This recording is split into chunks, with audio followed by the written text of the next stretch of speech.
the first phone calls I got after Katrina was from David. And he goes, "Jim, you think we can still do the Baptist Crossroads project?" And I figured, well, if Noah can build an ark, the Baptists can build houses. We did 40, the first 40 on the first year that we had committed. We're doing 60 this year and 60 each year for the next 4 years. A total of 5 years, a total of 300 houses committed. Won't you give your lady fair a little smile? Stop, you bet your life you linger there for a little while. There's a heaven right here on earth with those beautiful queens way down yonder in New Orleans.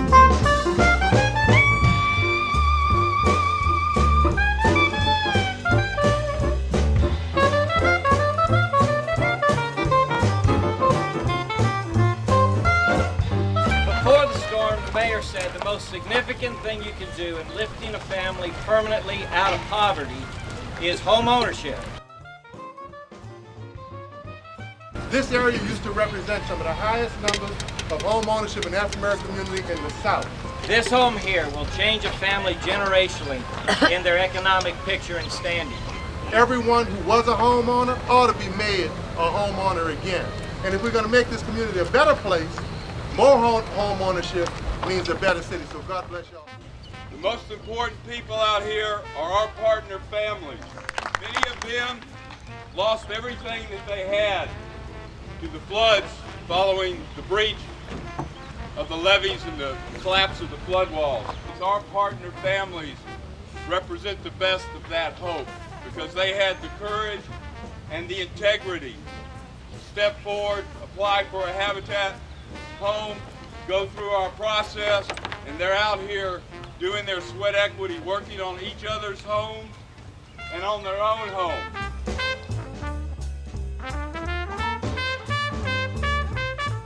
My name is Lawrence Harvey, but everyone calls me King. My name is Joyce Montague. I work at First Baptist Church on Canal Boulevard. I was in Gentilly. The levee broke.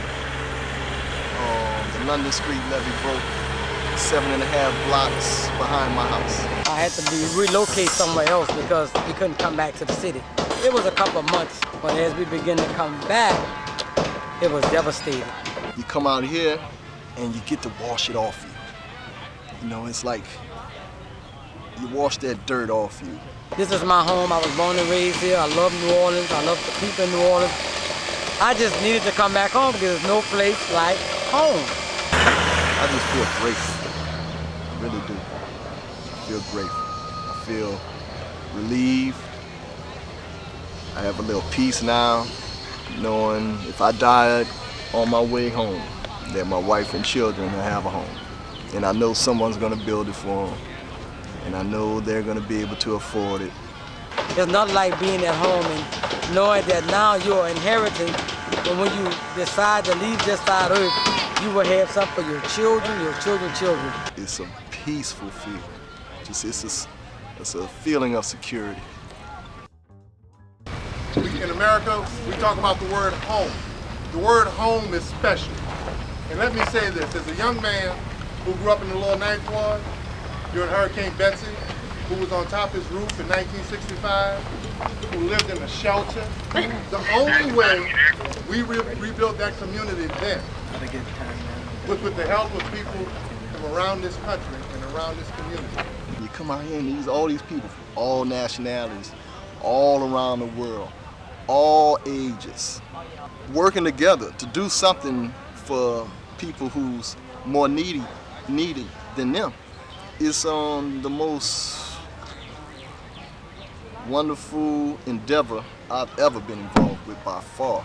And I'm really grateful for people doing, so many people coming from all over the world to help. And it's just a blessing to know people still have love. With those beautiful queens way down yonder in New Orleans.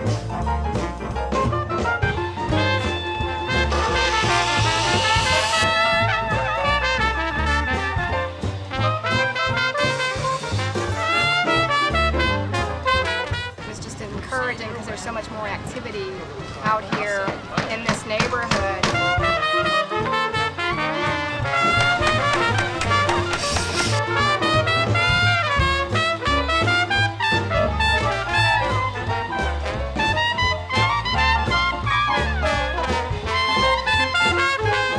What's so great about it, just seeing all the people together, you know, all colors and everybody getting along, you know, brings tears to my eyes.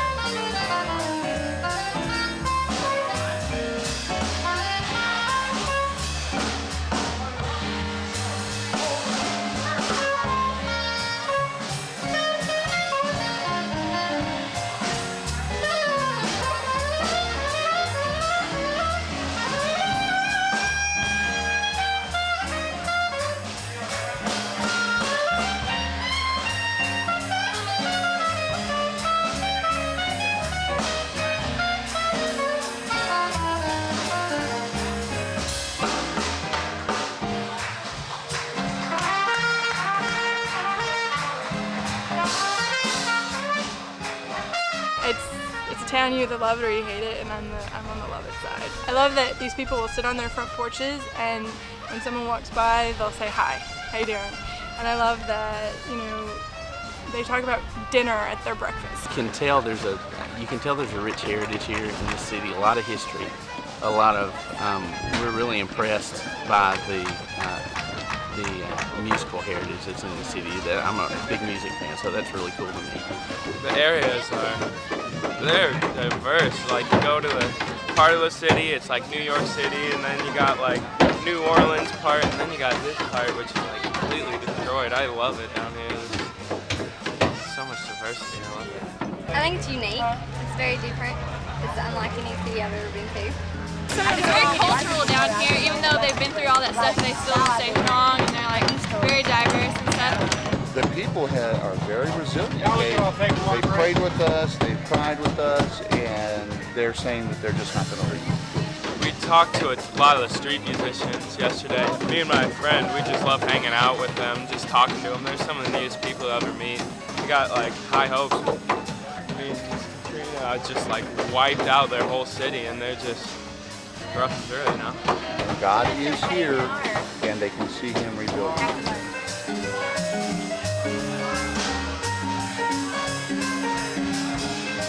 You know, God said He come to heal a land, and this our God heal the land. According to His word, He said, my people, which are called by my name, shall humble themselves and pray and turn from their wicked ways. Then God said He will heal a land. Look at the healing. This is what God means when He say heal a land.